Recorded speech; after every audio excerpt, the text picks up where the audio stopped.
Olá, bem-vindo à nossa aula de número 13 do curso de O Evangelho Restaurado e as Religiões do Mundo. Estamos chegando na reta final e hoje vamos ver dois assuntos bem interessantes a respeito de doutrinas que foram restauradas com o Evangelho de Cristo na Terra nesses últimos dias. Vamos lá? Então, as duas doutrinas que nós vamos estudar estão bem ligadas entre si, né? É a doutrina da graça e das obras. A relação que existe entre ser salvo pela graça ou ser salvo pelas obras. Vamos ter um entendimento, né, o relembrar também alguns entendimentos das religiões no mundo a respeito deste assunto e o que ensina as escrituras, tanto antigas quanto modernas. E também a ideia, a doutrina de que somos filhos de Deus e que nos tornaremos como Ele é, como nosso Pai ou nossa Mãe Celestial é. Vamos então iniciar nossa lição? Bom, o primeiro tema que nós vamos tratar está relacionado a essa pergunta que está aí projetada. As pessoas no mundo se perguntam, né, e algumas religiões, inclusive, até questionam as pessoas utilizando esta frase: você está salvo? Como responder a esta pergunta? Bem, em Romanos, capítulo 10, versículo 9 e 10, nós temos uma passagem que comumente é utilizada por algumas crenças, por algumas religiões, para indicar de que esta salvação ela vem unicamente se uma pessoa fizer uma profissão de fé. Se ela disser que ela está salva ou que ela aceita Jesus como seu Salvador, isto é suficiente para a salvação. Talvez não tendo uma compreensão do que é ser salvo, né? Diz Romanos 10, a saber, se com a tua boca confessares o Senhor Jesus e em teu coração creres que Deus o ressuscitou dos mortos, serás salvo. Porque com o coração se crê para a justiça e com a boca se faz confissão para a salvação. Oh, que coisa maravilhosa! Bem, será que era essa a ideia que Paulo tinha em mente quando ensinou que é necessário confessar que Jesus é o Cristo ou fazer confissão, né, de que ele é o Filho de Deus que ressuscitou dos mortos? Isso é suficiente para a salvação? É o que vamos ver. O presidente Oaks respondeu a essa pergunta. Você está salvo? Disse ele. Se, ao respondermos, levarmos em consideração os diversos significados que damos às palavras salvo e salvação, nossa resposta tanto pode ser um sim, quanto um sim, mas com algumas restrições. Muito bem, vamos dar uma estudada, né? Começar então a entender por que o presidente Oaks disse que nossa resposta pode ser sim, eu estou salvo. Ou pode ser, peraí, sim, mas com algumas restrições. Vamos fazer uma atividade? Dá uma pausa no vídeo, vai aí embaixo, vê aí a primeira pergunta, a primeira atividade que tem dessa aula, né? E responde ela. Né? O que significa dizer que nossa resposta é sim ou sim com restrições? E aí, se vem uma escritura em tua mente, compartilha aí uma escritura para embasar essa tua resposta, tá bom? Dá uma pausa, faz a atividade, depois retorna. Muito bem, você deve ter aí achado a sua ideia, né? Ter organizado a sua ideia, compartilhou uma escritura. Eu trouxe aqui para vocês algumas passagens de escrituras para ponderação sobre este assunto, tá? Tá aí no projetado para você, ó. Marcos 13, 13, João 3, 5, João 14, do 11 ao 15, Atos 2, do 37 ao 38, Efésios 2, 10 e Tiago 2, 14 ao 17. Todas as escrituras no Novo Testamento, exatamente como aquela que a gente viu no início de Paulo aos Romanos, né? Então, escolhe uma dessas escrituras, se você quiser escolher mais de uma também, fica à vontade. Escolhe uma dessas escrituras, lê e aí descreve para nós aí a segunda atividade, olha aí embaixo, né? Segunda pergunta, descreve para nós o que essa escritura nos ensina a respeito dos requisitos, né? Em relação à salvação, né? É só crer ou, além de crer, precisa-se de obras? Então, ali nessas escrituras, ou uma delas, você escolhe, né? E então, responde aí a segunda atividade. Depois, retorna para cá. Muito bem. Já deve ter consolidado aí a ideia, né? da doutrina de Cristo, o que é que ela nos ensina a respeito da salvação. Ela vem não só pela crença, pela fé, mas pela fé aliada às obras necessárias. Bom, vimos aí algumas escrituras lá na Bíblia, no Novo Testamento. O livro de Mórmon, ele nos traz algumas escrituras que são muito mais claras a respeito dessa doutrina. Eu trouxe 3 delas aí para a gente dar uma olhada, né? Diz aí em 2 Nef 25, 23.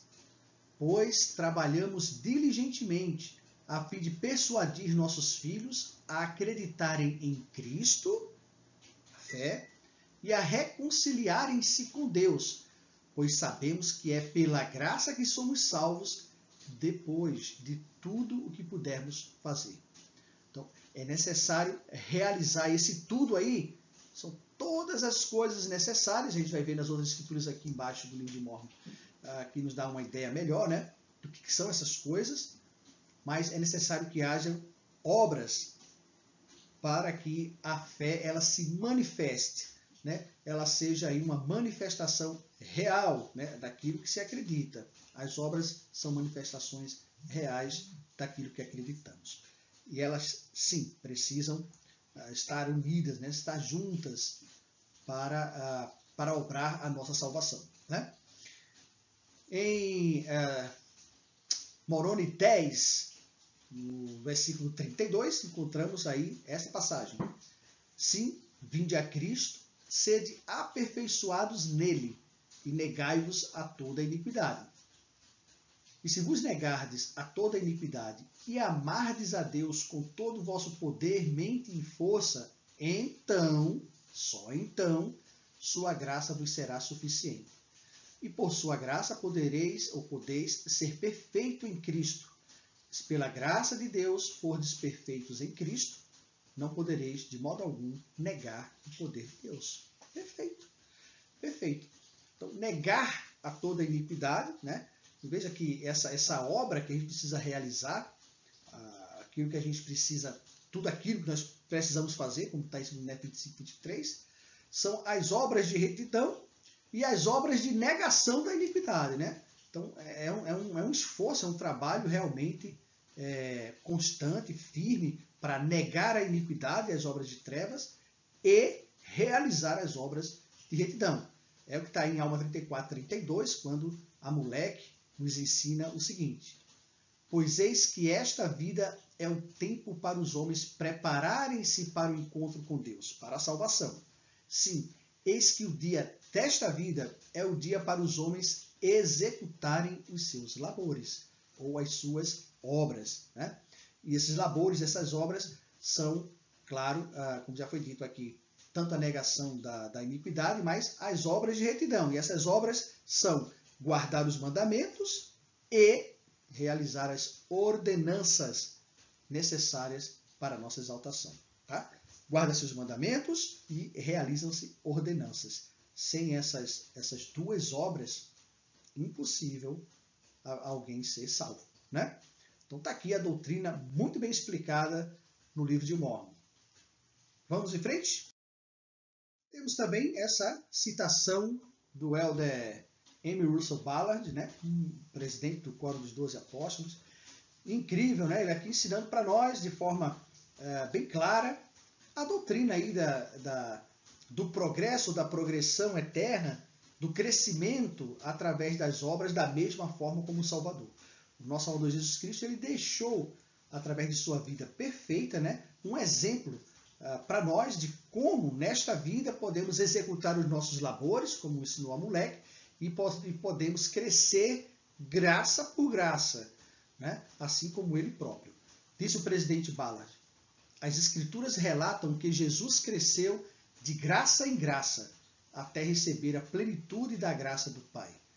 Para nós, isso significa que ele obedeceu à vontade de seu Pai Celestial, e ao fazê-lo, ele recebeu um acréscimo do poder do Pai.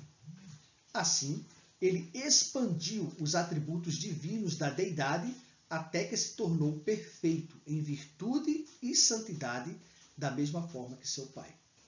Dessa forma, Jesus nos mostrou o caminho da santidade, e então nos prometeu que, se guardardes meus mandamentos, recebereis de sua plenitude e sereis glorificados em mim, como eu o sou no Pai. Portanto, digo-vos, receberei graça por graça.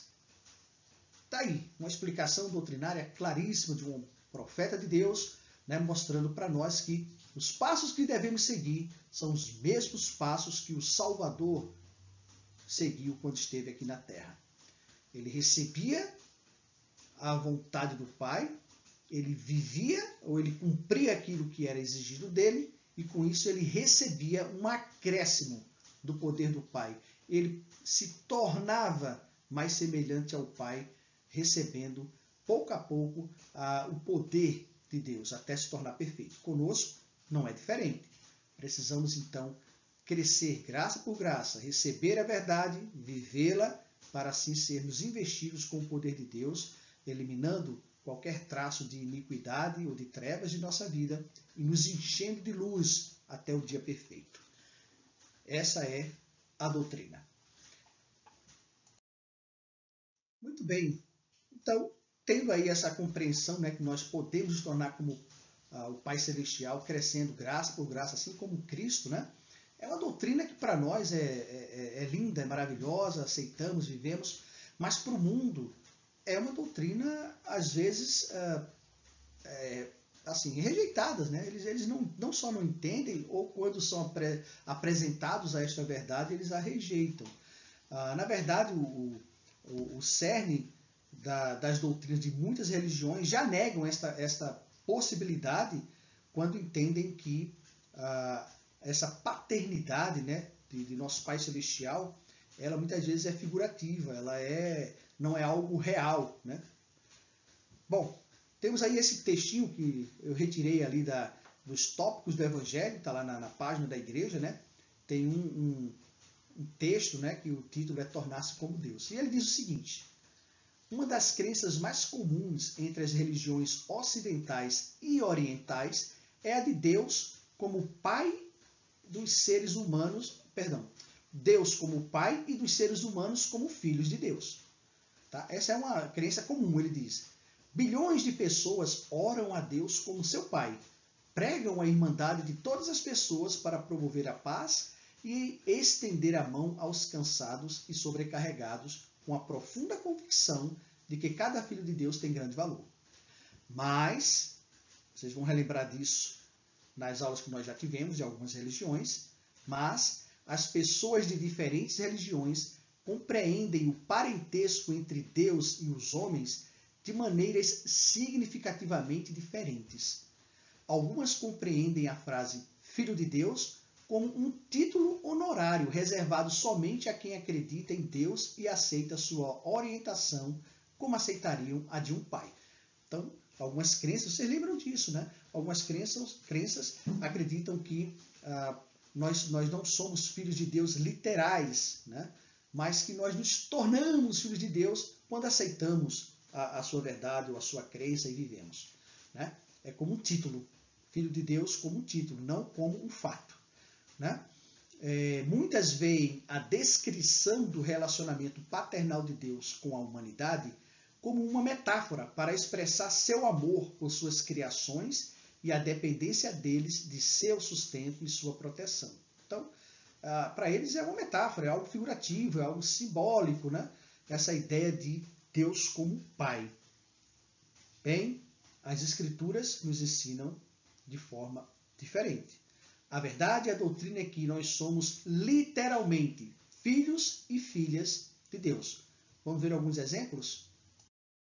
Bom, antes que alguém diga, bem, os exemplos já vêm aí do livro de Mórmon, né, da Doutrina e Convênio, das Escrituras modernas, dos Santos Últimos Dias, a escritura mais célebre, a mais importante, talvez por estar lá no início da Bíblia, né?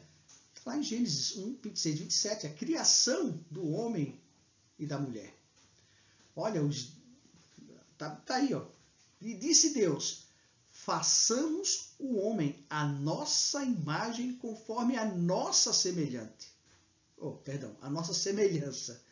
E domine sobre os peixes do mar, e sobre as aves dos céus, e sobre o gado, e sobre toda a terra, e sobre todo o réptil que se move sobre a terra.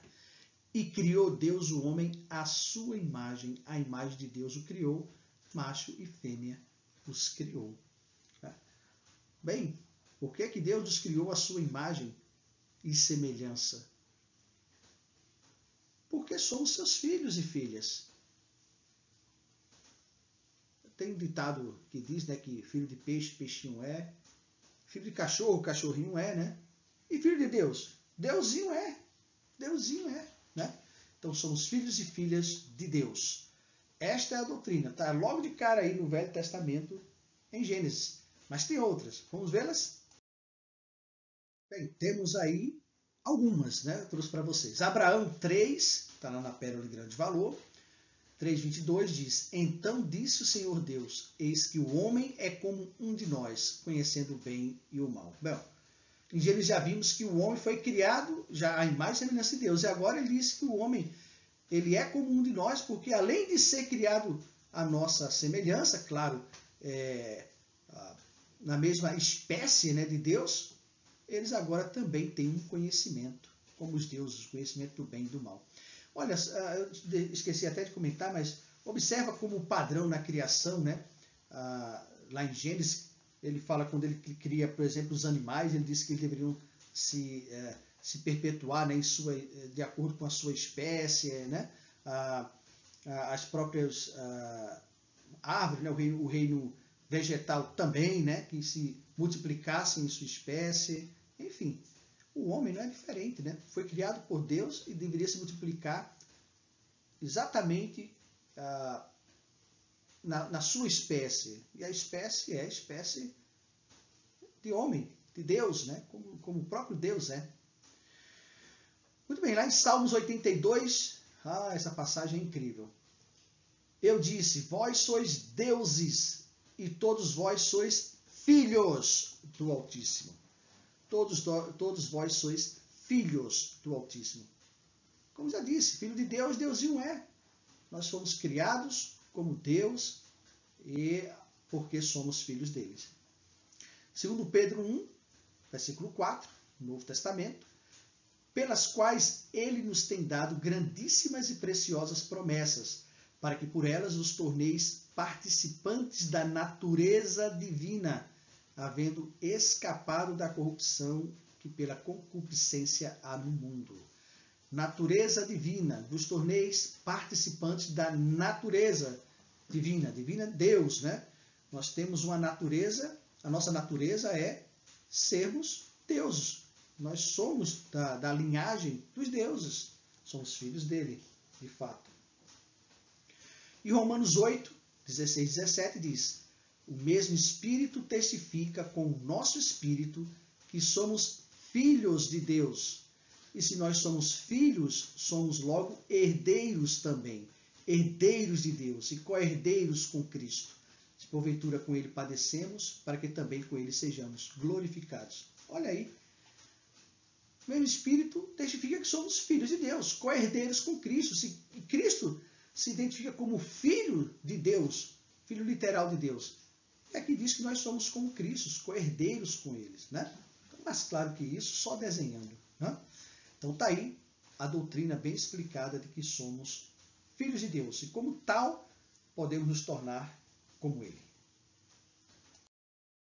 Muito bem, então para concluir nossa lição, está aí uma citação maravilhosa do presidente Brigham Young, alguém que conheceu muito bem, né?